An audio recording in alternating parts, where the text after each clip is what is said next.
I think we've mentioned this spring that I think Owen Duffy may have taken over the title of best current Tar Heel who Yeah. hasn't been on the pod yet. Yeah, we took care of that, Adam. Now that's over. He's passed the mantle to someone else because Owen's here in Pod World headquarters, of course, from Carolina Men's Lacrosse.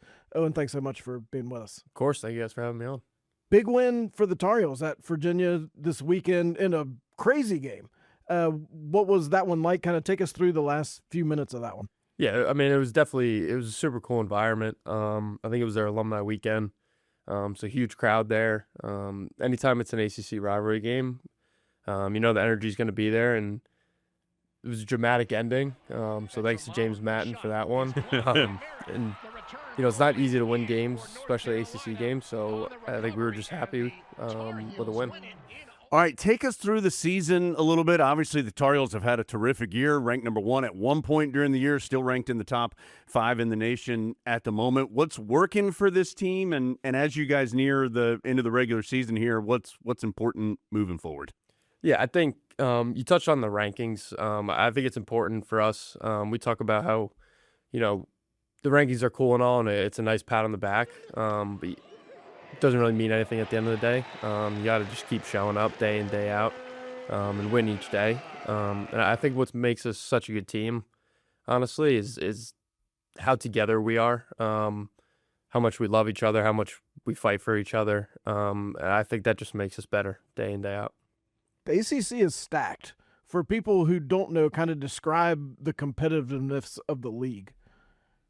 Yeah, I mean, I think right now there's 4 teams roughly within the top 10, and even the team that's out of it, you know, it's always going to be a big one. Anytime you play any ACC team, anyone's got a chance to win it.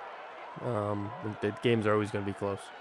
So before we started recording, we were talking about something, and Owen was like, how many goals do you have that game? He's like, 7. Like it was just like, hey, I think I had 7 that day. Like, no big deal. Owen is one of the most prolific scorers in Carolina lacrosse history. How did you get this way, Owen? Tell us a little bit about your background. How did you get to this point? What has allowed you to become such an incredible offensive player? Yeah, I mean, I got to give a shout out to the parents, to the sister, you know, make them happy. I think, honestly, I just grew up loving the game, playing with them. I think, you know, all the coaches I had, all the teammates I've had, mentors I've had, I think it really just goes back to them. I think I've surrounded myself with the right people, and that's allowed me to get to where I am. It seems like this particular team has a lot of offensive weapons. I mean, I think if people have followed Carolina lacrosse, they know you, they know your name. There seems to be a lot of guys that can score on this team. Is that a fair assessment? Absolutely. What does that do when you have that many guys that are that dangerous? Yeah, I think it makes it super tough to defend. We like to talk about how it's a six out offense. Anyone can play anywhere. Anyone can make a play at any time. I think it's super tough for defenses to guard us because you can't hone in on one guy. Because if you do, the other 5 will make you pay. Owen's from New York. Does everybody up there play lacrosse? Like, if I just walk down the sidewalk, are people just throwing the lacrosse ball back and forth? I wouldn't say on the sidewalk, but it's definitely very popular up there, and everyone loves the game up there for sure. And there's a lot of choices between there and here for where you could go to school. What made you decide that Carolina was the right place? Yeah, I think just from my initial phone call with Coach Bresci on September 1st, I loved his energy, how authentic he is. And then I came down here, honestly, and I think it's hard not to fall in love with this place, as you guys know. The second I stepped foot on campus here, met the guys, met the coaches, I knew that's where I wanted to be. Tell us a little bit about Coach Bresci. Have we had Coach Bresci on the pod? We've done this I can't even remember. I think he's been on, but not a ton. My impression is he is like one of the most likable dudes there is. What is that coach-player relationship like with him? And I'm going to guess there's some times that he's not nice. What is that like? Because I've never seen it. Yeah, I mean, Coach Bresci's got his own podcast now. Oh, you don't even need this podcast. With Coach Goots, so I think you guys should do a little collab there. Do a crossover. Yeah, episode. exactly. I think that would be great. But Coach Bresci's awesome. I mean, like I was saying before, he's always high energy. He's super genuine. and he truly wants what's best for you. And his big thing is making an impact on people, whether it's our team making an impact on fans that come to the games or Noah from Team Impact. I really appreciate the community service that he values, and just having impacts on other people's lives. And you could see that in the way that he carries himself. He just always brings energy, positive vibes. And there are times where he's, like you said, not super positive. But we know that it's coming from a place of love, and it's more of a kick in the butt than anything personal. Yeah. Have you been on his podcast? I have. How'd that go? It was great. I mean, him and Coach Good, I could talk to them for hours. Coach Good is about as charismatic as it gets, so it was a good time. Does he have a cool studio like this with all sorts of items in there? Oh, and you've kind of angered at him, I think. Yeah. Well, now we've got a rival. I mean, it was more of like a 5-minute interview that they cut up into a minute. I wouldn't say it's as developed as this here. But. Yeah, well, look, anybody can do 5 minutes. Yeah, that's right. Yeah. This could be maybe an odd question. Is Bill Belichick around your program a fair amount? I mean, we know how much Coach Belichick likes lacrosse. I assume he's been out to practices or games, or have you interacted with him much? Yeah, he's at practice a bunch, at games a bunch. I mean, I remember the first time he was on our field before a game, and it was kind of like a surreal moment, kind of just looking over and like almost bumping into Bill Belichick. Was definitely not something I thought would happen if you asked me 5 years ago or even 2 years ago. But he's super down to earth, super normal, and he loves the game of lacrosse, and it's super cool to see him show up. You mentioned Noah from Team Impact. Why is Team Impact important to you, and tell folks who don't know about their relationship with Noah? Yeah, so Noah joined the team my freshman year. He was 8 years old at the time, which is why he wears the number 8 jersey. It was not because of me. I found that out very fast. He made that clear. But Noah, and honestly his whole family, are just super inspiring. I always say that they've done more for me and more for our team than we could ever do for them. Everything that they've endured medically, all the stress that comes with that stuff, just the impact that they've had on myself, and how positive they are all the time throughout all of it is really inspiring. There are some really young, talented guys on your team. How have you tried to help some of those guys kind of acclimate to what they're doing? Have you seen them grow, and how are they helping you guys? Yeah, absolutely. I mean, the same thing is when I got here my freshman year, and, the upperclassmen kind of took me under their wing.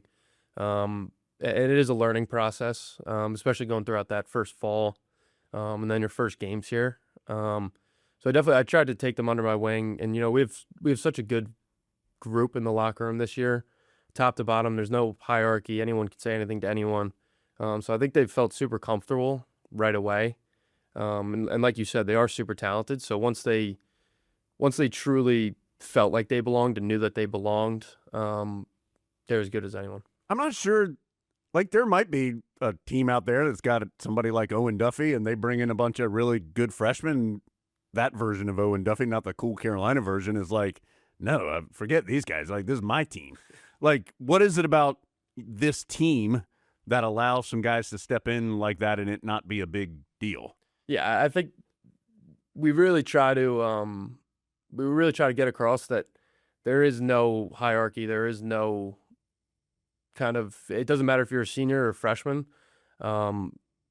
Anyone has the green light to say anything to anyone. And we know that it's out of a place of love and a place of caring, and you want what's best for the team. So at the end of the day, we know that that's what it takes to be the best team. Carolina men's lacrosse has been good for a really long time. When you're part of an athletic department that has so many teams that are nationally good, even just in the spring, how does that kind of cultivate everybody sort of pushing each other? Yeah, I think it's super cool. Just seeing other teams win national championships, seeing the bell tower lit up blue, I think it's super inspiring. And not even just the national championships. I think you see the work that other teams put in, day out. And it is a really cool community that we have within the teams. Everyone supports each other. Everyone wants, other teams to succeed. It is inspiring and super cool. All right, what do you like to do off the lacrosse field? I like to golf. Yeah, now we're talking. Yeah, haven't gotten out much recently. Oh, you've been a little busy. We can understand that. It's tough in the spring, but I would say golf is my top hobby. Do the mechanics of lacrosse and the mechanics of golf, are they copacetic with each other, or are you kind of fighting some things that you've learned from lacrosse when you're out there swinging the club? I think a little bit of both. You take some of the rotation, and that's a good thing, but then also sometimes I definitely try to swing out of my shoes, and that's probably not a good thing. So it feels like lacrosse is an intense sport. Golf can be intense. Don't get me wrong. I get intense, Adam, on the golf course. How do you manage your emotions there between the two? Yeah, I think that's what I love about golf. It's not as physically taxing, but Well, maybe not the way you play. there is the mental side of it. I do love because it's same thing with lacrosse or any other sport. You hit a bad shot, you make a bad play, doesn't really matter as long as you got to bounce back on the next one. Are you sorry, Adam? Are you a talker on the lacrosse field? Not to your teammates, like in a positive way, in a like I just dropped my 7th goal on you kind of way. I think it really honestly all depends on the day. I don't usually come out the gates firing, but if you start it, I'll get it. You'll finish it. Yeah, I like that. Who's the team that started it this year? Ooh. I think it's a lot of them, honestly. It's not really Yeah. single anybody out. You just look down that schedule and understand most of them, yes. Look, I don't regularly do it. Who do you do it against? Most everyone. Who's the best golfer on the team? Oh. Ooh. And you can say yourself if you want. No, definitely not me. I'm not even in the running for that. I'm gonna say not a player, but I would say Rob Gutile, Coach Gut.